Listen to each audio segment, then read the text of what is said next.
বার্তা এক নজর। রাজ্যে নারী নিরাপত্তা সহ জেলার একাধিক সমস্যার প্রতিবাদে মালদা জেলা শাসকের দপ্তরে কংগ্রেসের বিক্ষোভ ঘিরে তুমুল উত্তেজনা। জেলা শাসকের দপ্তরে মিছিল করে কংগ্রেস কর্মী সমর্থকরা ঢুকে গেলে বাধা দেয় পুলিশ। সেখানে বিক্ষোভ দেখাতে থাকে কংগ্রেসের কর্মী সমর্থকরা, যদিও পরে স্বাভাবিক হয় পরিস্থিতি। এরপর মালদার দক্ষিণ কংগ্রেসের সাংসদ ঈশা খান চৌধুরী সহ কংগ্রেসের নেতৃত্বে স্মারকলিপি প্রদান করেন জেলা শাসকের কাছে। এর পূর্বে শহরের পোস্ট অফিস মোড়ে মঞ্চ বেঁধে বিক্ষোভ সভা করেন কংগ্রেস নেতৃত্ব।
যদি তোমার ডাক শুনে কেউ না আসে তবে একলা চলো,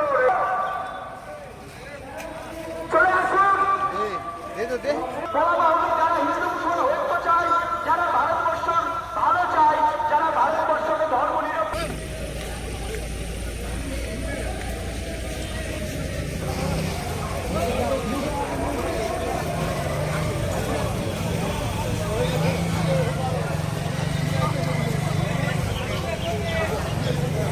হ্যালো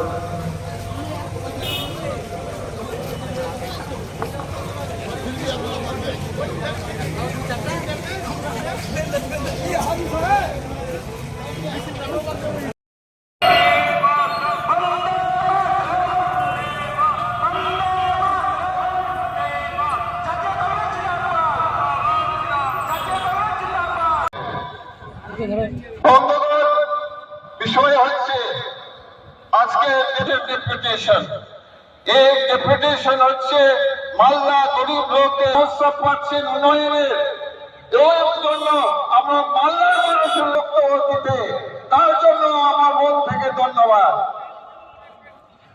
বললেন আজকের মূল বক্তব্য হচ্ছে যে আমি 15 ব্লকে 2 মিউনিসিপ্যালিটি মালিয়ে বঞ্চিত, বিচারে বঞ্চিত, আমাদের গোটা বাংলার মানুষ সঙ্গে বঞ্চিত।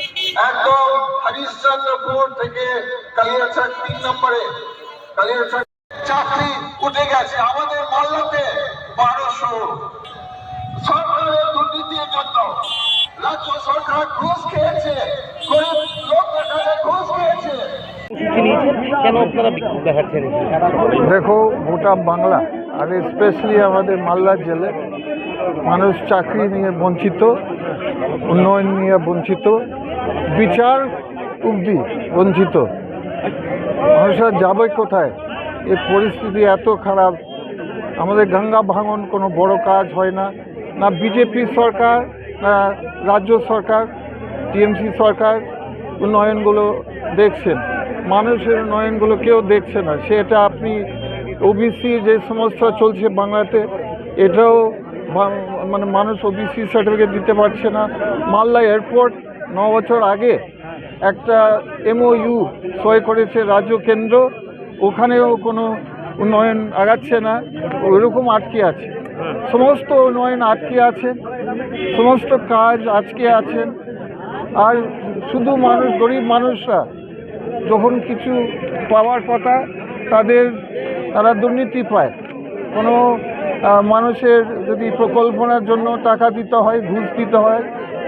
আমাদের 25,000 শিক্ষক শিক্ষিকা আমাদের রাজ্যতে ওদের চাকরি নেই সরকারের দুর্নীতির জন্য, আর পুলিশ নিরপেক্ষ নেই, একটা পরে একটা খুন হচ্ছে, রেপ হচ্ছে, যেহেতু আইন শৃঙ্খলা ভেঙে যাচ্ছে আমাদের রাজ্য। এইগুলো নিয়ে মানুষের কথা, এটা মালদা জেলার কথা শুধু নয়, এটা মালদা মানুষের জনগণের কথা, এগুলো আমরা তুলতে এসেছি, এটাই বলতে এসেছি আজকে।